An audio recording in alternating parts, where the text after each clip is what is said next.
아모스 2장 한 절씩 교독하도록 하시겠습니다. 여호와께서 이와 같이 말씀하시되 모압의 서너 가지 죄로 말미암아 내가 그 벌을 돌이키지 아니하리니 이는 그가 에돔 왕의 뼈를 불살라 죄를 만들었음이라. 내가 모압의 불을 보내리니 그리옷 궁궐들을 사르리라. 모압이 요란함과 외침과 나팔 소리 중에서 죽을 것이라. 내가 그 중에서 재판장을 멸하며 지도자들을 그와 함께 죽이리라. 여호와께서 말씀하시니라.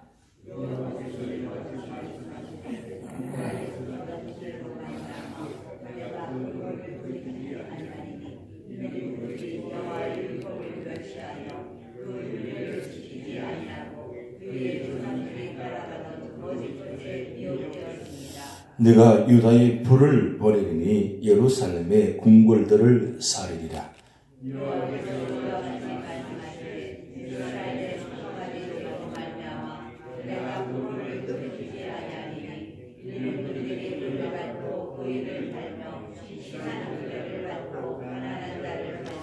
힘없는 자의 머리를 티끌 먼지 속에 발로 밟고 연약한 자의 길을 굽게 하며 아버지와 아들이 한 젊은 여인에게 다녀서 내 거룩한 이름을 더럽히며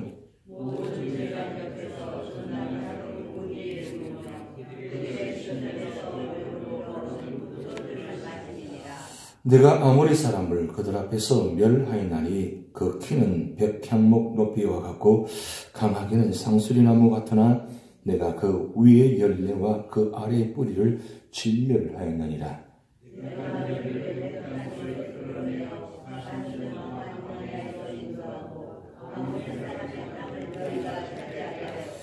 또 너희 아들 중에서 선지자를 너희 청년 중에서 나실 일을 일으켰나니 이스라엘 자손들아 과연 그렇지 아니하냐. 이는 여호와의 말씀이니라.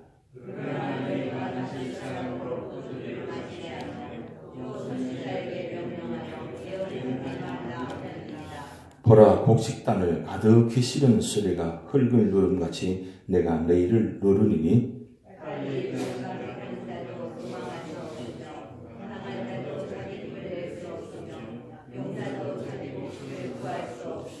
활을 가진 자도 설 수 없으며 발이 빠른 자도 피할 수 없으며 말 타는 자도 자기 목숨을 구할 수 없고 용서 가운데 그 마음이 굳센 자도 그 날에는 벌거벗고 도망하리라. 여호와의 말씀이니라. 아멘.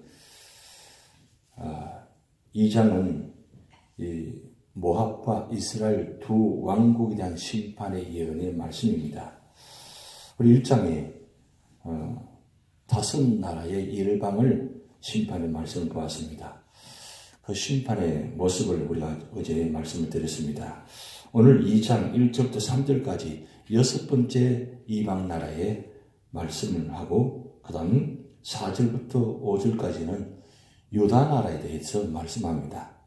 오늘 말씀 읽어보셨지만 1장부터 2장 5절까지 이방 나라 6개 나라와 그리고 유다 나라에서 대해서는 불을 내리리니 이렇게 말씀을 기록해 놨어요.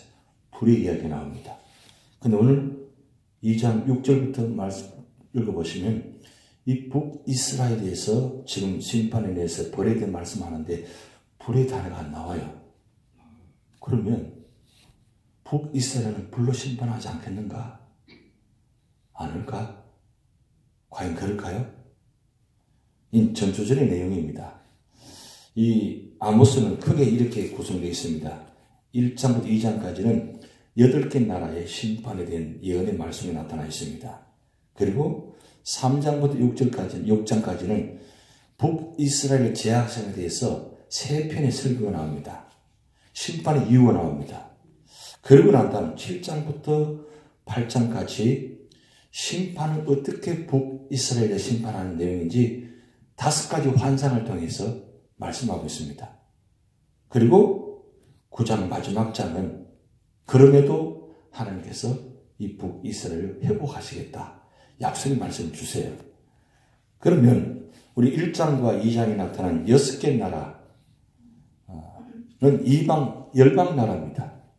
그리고 7번째, 8번째 7번째는 유다 나라에 대해서, 8번째는 이제 북이스라엘에 대해서 지금 심판의 내용이 나오는데, 그러면 1장과 2장을 통해서 굳이 열방 나라를 이유가는 무엇이냐 이거죠. 왜 언급하느냐.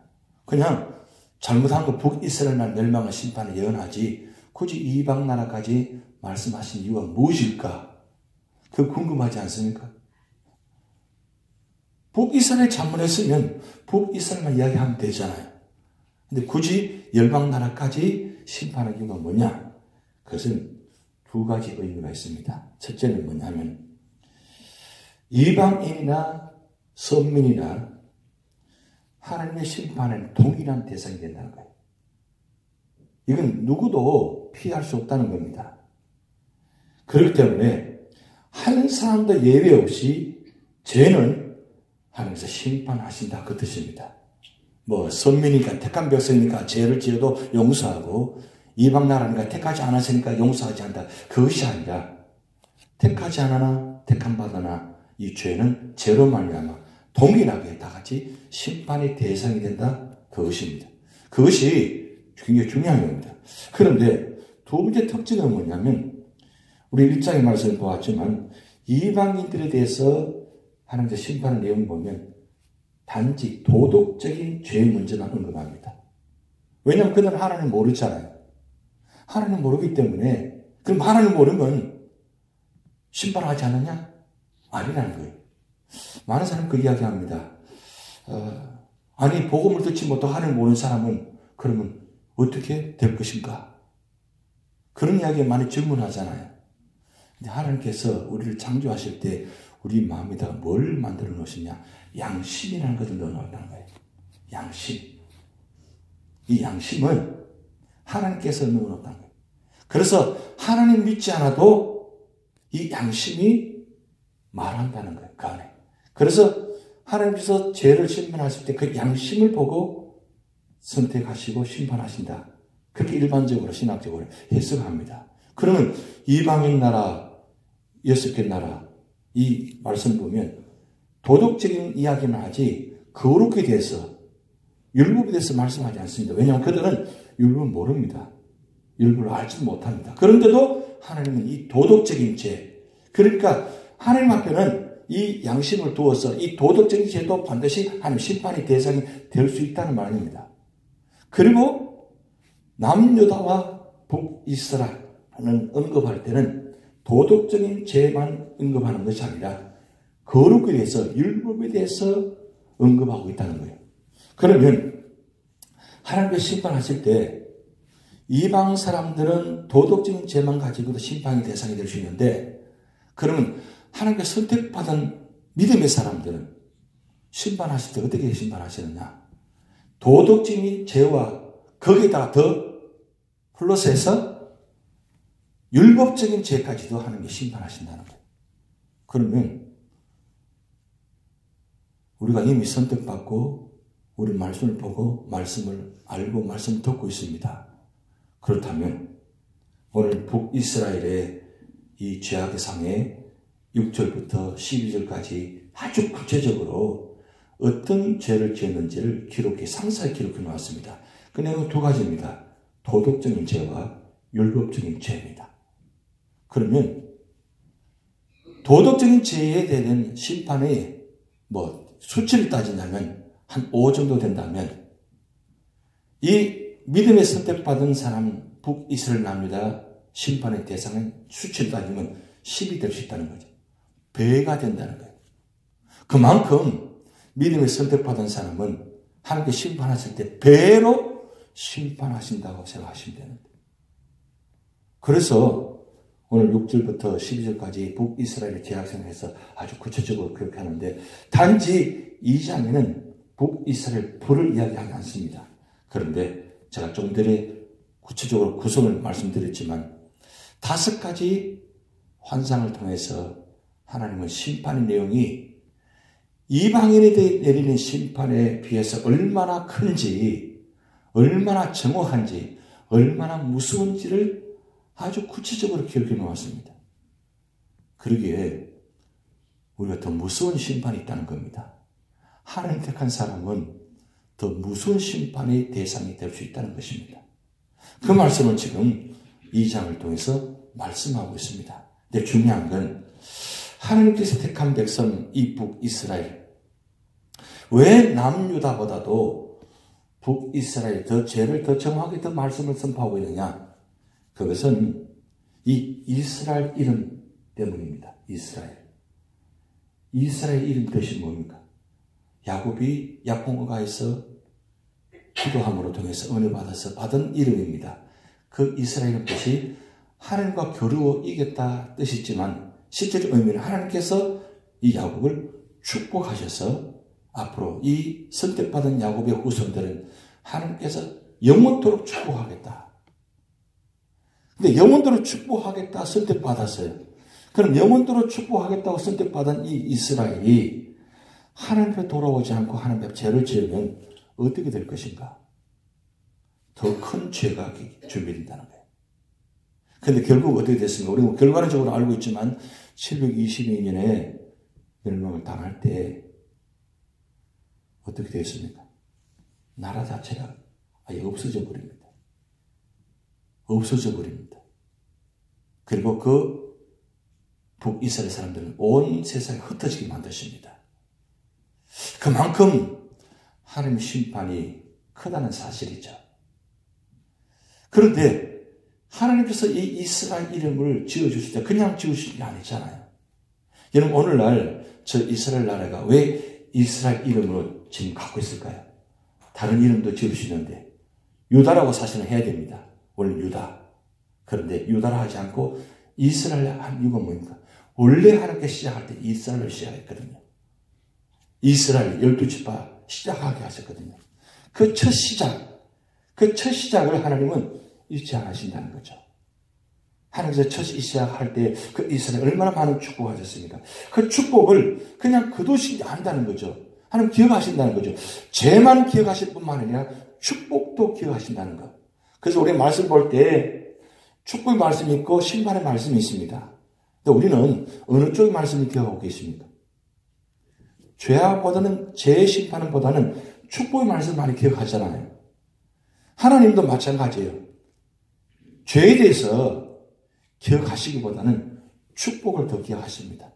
그리고 회개하고 돌아오면 언제 과거의 그 모든 지은 죄들 말갛게 잊어버리시고 처음 만난 듯이 처음 축복하시듯이 그렇게 마음으로 우리를 받아주신다는 거예요. 그게 하나님의 마음입니다. 왜 그런 북이스라엘에 대해서 이렇게 재앙상에서 아주 구체적으로 이야기합니까? 그것도 남유다 출신인 아모스를 이 북이스라엘 파송해서 거기에 말씀을 전하게 하십니까? 자기 동족이 심판의 말씀을 전해 듣지 않으니까 다른 나라에 사람을 선전에 세워서 이렇게 해서라도 지금 북이스라엘의 말씀을 선포하게 하셔서 회개하고 돌아오라고 지금 말씀하고 있다는 거죠. 그럼 무슨 뜻입니까? 그만큼 북이스라엘을 사랑하신다는 뜻입니다. 돌아올 때까지 기다리시는 마음, 돌아오기를 간절히 막 기다리는 마음, 그런 마음이 하나님의 마음입니다. 여러분 이 아모스 2장을 통해서 이 하나님의 마음을 좀 보셨으면 좋겠습니다. 하나님의 마음. 하나님의 마음은 북이스라엘만 기다리시는 것이 아니라 오늘 저와 여러분을 기다리고 있습니다. 뭘 기다리고요? 하나님 앞에 온전히 돌아와서 회개하고 돌아와서 온전한 믿음의 성도로 지금까지는 어떻게 살아왔든 간에 이제부터라도 하나님 앞에 바로 서서 주님 보시는 그날까지 더 열심히 더 충성되게 더 하나님을 사모하고 더 하나님의 엎드려서 정말 믿음의 성도로 살아가는 그 모습을 바라보고 소원하고 계신다는 거예요. 이제는 그만큼 했으니까 이제는 남은 일생은 좀 편안하게 살았으면 좋겠다. 좀 멀리하고 이제는 할 수만 있으면 빨리 좀 그런 마음이 아니고 다 주님을 가까이하고 주님의 은혜를 더 열심히 섬기고 지금까지 제대로 못했으니까 사업장 때문에 다른 것 때문에 제대로 하나님을 섬기지 못했으니까 이제부터라도 더 이제 남은 여생 주님만 위해 살겠다. 그런 마음. 여러분 사순절 기간 주님 마음이 있잖아요. 주님께서 33년 동안 40에서 30년 동안 가정을 위해서 온전히 사셨습니다. 그리고 10분의 1, 3년. 10분의 1, 3년을 하나님께 마지막 생을 온전히 바쳤습니다. 회피하고 도망갈 수 있잖아요. 그런데 주님은 마지막 그 자리를 더 열심히 하나님 일을 감당하셨다는 거예요. 만약에 예수님께서 마지막의 자리를 나는 못하겠습니다. 나는 이제 힘드니까 십자가 보니까 도저히 못하겠습니다 하고 자리를 회피하고 만약에 하지 않았다면 오늘 저와 여러분 어떻게 됐을까요? 이 자리에 있을 수가 없잖아요. 그런데 마지막을 더 열심히 더 충성되게 그래서 끝이 복이 되는 성도가 되셔야 됩니다. 끝마무리를 잘 하셔야 돼요. 특히 우리 교회는 끝마무리를 잘 하셔야 됩니다. 다른 교회도 마찬가지지만 우리 교회는 특별히 끝마무리를 잘 하셔야 됩니다. 마지막 이 자리 이걸 잘 하셔야 그 다음 2대 3대 후손들이 이 자리를 통해서 축복의 통로가 됩니다. 그걸 바라보셔야 돼요. 그리고 반드시 부활하셔야 돼요. 부활하셔야 온 인류가 구원받듯이 우리가 믿음의 성도로서 정말 믿음으로 살면서 고난을 가지고 거쳐서 정말 부활의 교회가 되어야 우리 후손들이 이 교회에 살아남을 수 있어요. 후손들이 이 교회에 지킬 수 있다는 거예요. 우리 당대로서 끝나버리면 안 되잖아요. 그걸 우리 사순절 기간에 주님의 모습을 바라보면서 우리가 더 열심히 바라보셔야 됩니다. 중요한 건 내 기준을 가지고 내 경험을 가지고 판단하고 해석하지 말라는 거예요. 만약에 주님의 생각으로 판단하고 해석했다면 어떻게 됐을까요? 용서라는 게 십자가가 있었을까요? 없습니다. 근데 주님은 주님 자신의 기준으로 살지 않고 하나님 기준으로 보내신 그 하나님의 기준을 가지고 끝까지 삶을 감당하셨다는 거예요. 그러기에 주님 자신으로 판단하지 않고 마지막 십자가상에 달려 돌아가신 그 순간에도 하나님의 기준으로 바라보시니까 옆에 우편 강도도 구원의 나원의 자리까지 말씀하셨잖아요. 여러분 그 고통의 자리에 그렇게 할 수 있나요? 할 수 없어요. 사실은. 우리 같으면 어때요? 할 수 있나요? 아직 하지 않으려고 하실 것입니다. 그런데 주님은 뭐예요? 자기 기준을 하지 아니하시고 하나님 기준을 하시니까 마지막까지 한 영혼을 구원하시기 위해서 끝까지 용서의 말씀하시는 것. 그게 하나님 마음이잖아요. 오늘 우리 부르신 이유가 무엇입니까? 사순절에 우리가 금식 기도하고 이렇게 경건하고 절차하고 믿음으로 사는 이유가 무엇입니까? 결국은 영혼 구원입니다. 영혼 구원. 그냥 그저 한 끼 금식하고 그냥 한 끼 때웠다 지나갔다 이렇게 지나가는 것이 아니라 한 끼 한 끼 금식할 때마다 그게 금식인지 궁식인지 단식인지 모르겠습니다만은 정말 금식하는 마음으로 한 끼를 그리고 금식한 마음으로 기도하고 그래서 사순절 기간에 내가 한 영혼을 구원을 대상을 보고 기도하고 정해놓고 그래서 기도하면서 그것도 영혼 구원이 뭡니까? 가정이 회복되고 그리고 모든 연약한 자들이 회복되는 그런 역사. 여러분 우리 기도 제목 많이 있잖아요. 우리 교회 안에. 여러분 다 들어서 알고 있잖아요. 그러면 하나님 이 사순절 기간에 우리 가정들이 연약한 자들이 회복되어서 부활주일날 다 함께 나와가지고 가정이 회복되고 그리고 모든 연약한 자들이 회복되어서 부활주일날 다 함께 나와서 부활절 헌금을 드리면서 하나님 부활했습니다. 그게 정말 기도 제목이에요. 그래서 5가지 기도 제목 중에 제일 첫 번째 기도 제목입니다. 예배입니다. 예배 회복, 우리 가정의 예배가 회복되게 하시고 우리 모든 성도가 예배 회복되어서 모두가 나와서 하는 예배 승리하게 하옵소서. 이게 하나님께서 원하시는 게 아니에요. 매년마다 사순절 지나는데 그냥 아니라 원래는 특별히 우리가 이렇게 금식기도 하잖아요. 특별한 기도 지키잖아요.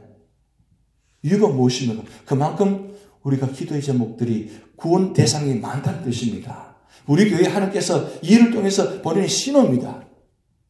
나는 절대 못하겠다고요? 나는 할 수 없다고요? 꼭 굳이 그렇게 해야 되겠냐고요? 라고 말씀하지 마시고, 그래, 이번 기회에 내가 다시 한번 신앙을 점검하고 하나님 엎드려서 기도하고, 결국 목표를 정해서 하나님, 내 기도뿐만 아니라 우리 교회 가정들을 바라보면서 하나님, 저 가정 회복되게 하옵소서. 저 가정 하나님 부활하게 하옵소서. 연약분들 많이 계시잖아요. 그분들 하나님 온전히 회복되게 하옵소서. 그렇게 바라보시 기도하신다면 그 기도의 소원대로 반드시 이루어질 줄 믿습니다. 뜻이 하늘에서 이룬 것처럼 땅에서 이루어지다 우리 주기도는 합니다. 그게 바로 하나님의 뜻이에요. 그 뜻이 우리 교회 여러분 자리에 나타날 줄 믿습니다. 다 같이 기도하시겠습니다. 하늘에 계신 우리 아버지여, 이름이 거룩히 여김을 받으시오며 나라가 임하오시며 뜻이 하늘에서 이루는 것 같이 땅에서도 이루어지이다. 오늘은 우리에게 일용할 양식을 주옵시고 우리가 우리에게 죄진 자를 사하여 준 것 같이 우리 죄를 사하여 주옵시고 우리를 스며들게 하지 마옵시고 다만 악에서 구하옵소서.